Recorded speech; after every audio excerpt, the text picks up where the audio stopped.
The village in it with a map and a plan. No place too tiny for this determined man. Crossing the counties one by one, you'll see in every English corner a bit of history.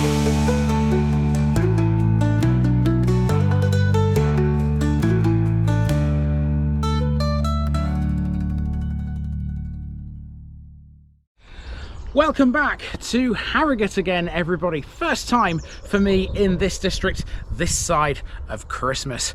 And I've got 5 for you this week, which are all in the lower Washburn Valley. We'll be seeing plenty of water features this week as we make through an area that's full of places ending in the word Lea, L-E-Y. Lea, of course, means clearing, because all this used to be in the forest of Knaresborough. First up, we've got the tiny Castley.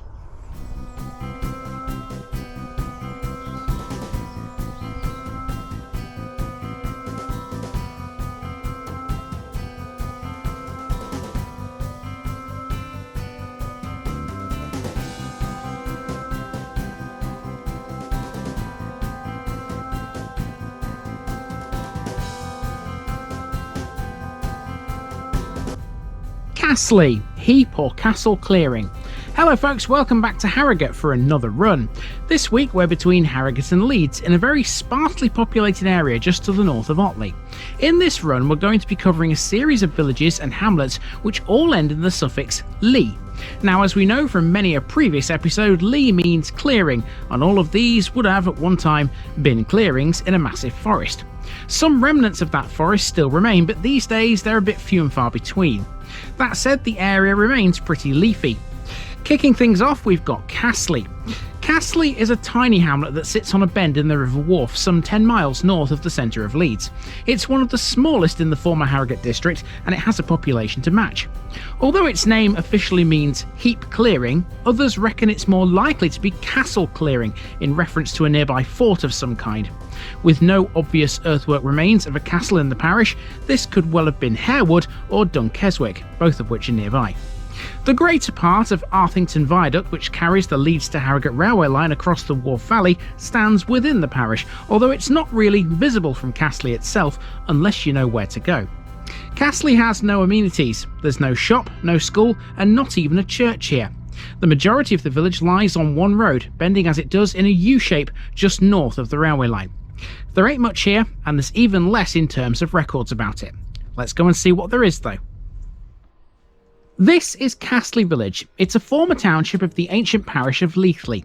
In terms of historical importance, you can't categorise this one with some of the most. It's been a hamlet for centuries, but never really anything more than that. The Domesday Book tells us that before the Norman conquest, 2 ploughlands were located in Castley. One was held by Alwyn, the other by Bjarni and Alflaid. After the conquest and the harrying of the north, both ploughlands were tilled by Everard, the man of William de Percy. The manor was held by the Arthington family in ancient times, and maps from 1850 and 1890 show a manor house where Chapel Hill Farm is today. Castley has no church these days, but I would expect Chapel Hill to have been where any previous religious buildings were sited. In terms of other buildings, there's some scant evidence to suggest Castley had some sort of mill at one time. Arthur Raystrick, in his book Arthur Raystrick's Yorkshire Dales from 1991, mentions documentary evidence for a mill, which he assumed to be on the River Wharfe. There's more coming about that in a bit. Castley became a separate civil parish in 1866, later becoming part of the Wharfedale Rural District of the West Riding. In 1974 it joined the Harrogate District of North Yorkshire. There was a boundary change in 1883 when a small, detached part of Castley was given to Leithley. Most of the township, like the rest of the villages we're covering this week, was in the forest of Knaresborough. A vast expanse of ancient woodland, it apparently still existed in the late 1770s, but today there's not much evidence of its once fabulous extent in Castley. That said, the area does remain fairly leafy.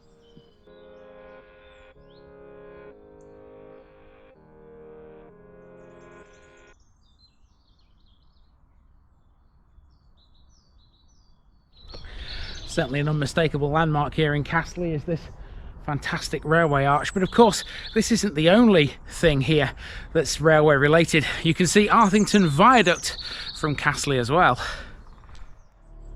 The population of Castley was 110 in 1848, but that was its peak. Since then it's declined gradually, and now it only has 70. In 1891 there were 87 people here living in 15 houses. The record low came in 1921, when numbers had fallen to 43 in just 13 houses. Castley contains 4 Grade 2 listed buildings, all of which are recorded in the National Heritage List for England. Only one is a house, the others are a boundary stone, the Arthington Railway Viaduct and a milepost. The house in question is Castley Hall, built in 1700. The boundary stone, which dates from 1767, marked the boundary of Knaresborough Forest.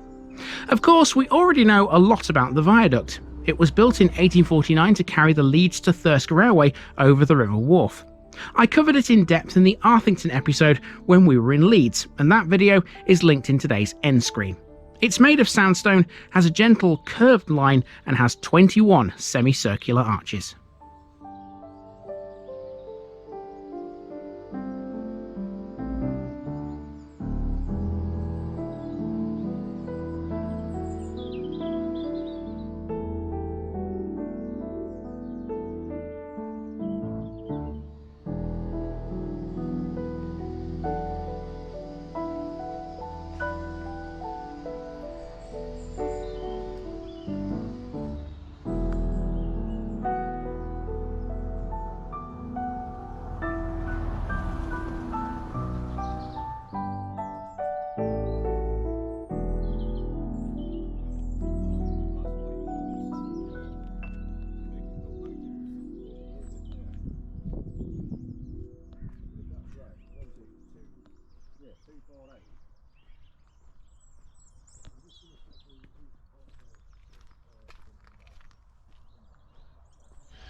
Okay, so we're pretty much all the way through Castley Village. Not really much of a village, to be honest with you, but there is one major landmark that remains that we haven't yet seen, and that of course is the River Wharfe, which skirts very, very close to Castley. There's a massive meander in it where it almost touches this very road. Let's go and check it out. So you literally don't need to come far out of the village to find the river, and you can't really miss it, to be honest with you. It's behind the camera here. There's a hedge between me and it, but trust me, if this hedge wasn't here, I could probably touch the water. There you go. That's how close the River Wharfe is. Now this bend is quite important historically, because apparently, according to my sources, there used to be a mill here. The underlying rock in Castley is millstone grit. Now there's a fact that's not going to tear up any trees. It's the common geology in this area after all. Natural features within the landscape don't come much bigger than the River Wharfe, and if you head west out of the village towards Leithley, you'll see that pretty closely. The village is on a small hill within a loop of the River Wharfe. Meandering as it does through the Wharfe Valley, the river skirts the edge of Castley and almost meets this road at one point. The two never actually touch though. In ancient times, you could cross the wharf at Castley. Here, where the river and road almost meet, there used to be a ford that crossed the river on a long diagonal, reaching the Arthington side somewhere close to the inside of the bend. There's no sign of it now. If, as Arthur Raystrick postulated, there was a mill at Castley, this is likely where it was. A sharp bend in a river was a good place for a mill, given the fact that the water would be fast flowing in such a situation, ideal for powering water wheels.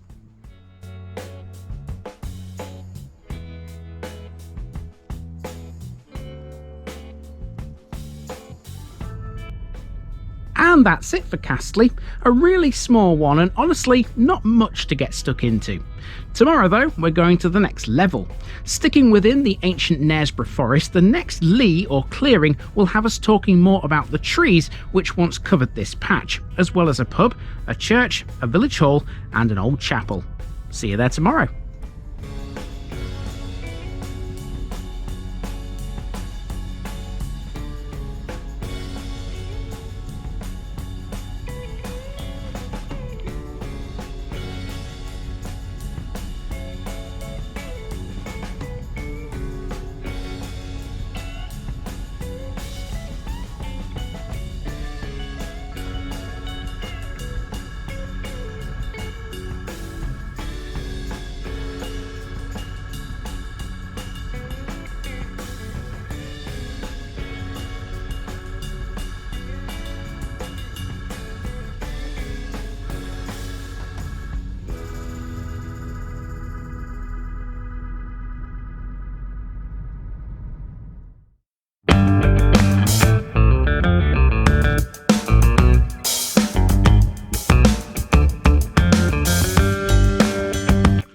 Now, just before I go, remember, this video is part of a huge project to visit every civil parish in England. That's more than 10,000. These routes are pre-planned, and due to time constraints, I can't cover every detail or walk down every street. Please don't complain if this video missed something out. I pronounce names how I choose to. I am very aware that local dialect may vary, and I don't take kindly to criticism about this. You've been warned. It's impossible to know everything too. If this video was terrible, make your own. If you're a regular watcher of The Village Idiot, you're not the only one. If you've got a small business, why not use my videos to advertise it? Leave a comment below if you're interested. And finally, thanks for watching this episode, everybody.